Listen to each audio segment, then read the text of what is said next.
On December 19, 2018, a revolution started to spread throughout Sudan.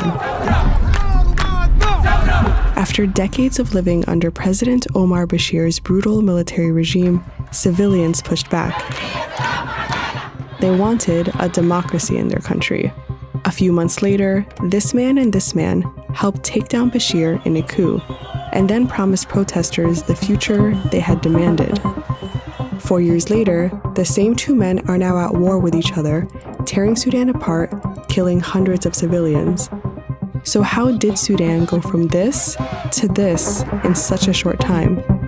And how did these two powerful men go from partners to enemies? Clashes in Sudan interrupted by the Rapid Support Forces. Sudan has a long history of coups. Leader after leader has been brought down by military officers. The country's official military, now known as the Sudanese Armed Forces, or SAF, has held tremendous power in the country for nearly a century. And they started using that power soon after Sudan gained independence from Anglo-Egyptian rule. Sudanese flag now replaced the flags of those two nations. The first successful military coup happened in 1958. Abdullah Khalil, a retired military officer and sitting prime minister, overthrew his own civilian government to put Sudan under military rule. About a decade later, Colonel Jafar Namairi carried out another successful coup, bringing down a short-lived democracy. Then, in 1985, Namairi was out. This military officer took him down and later installed a new democratic government. 4 years later, Colonel Omar Bashir took down this government and appointed himself as the new head of state. But Bashir ended up being different from those that came before him. Given the pattern of military takeovers, Bashir knew he might suffer the same fate as previous leaders. So he used a strategy called coup-proofing, where he'd surround himself with protectors, but would keep each one in check so they couldn't overthrow him.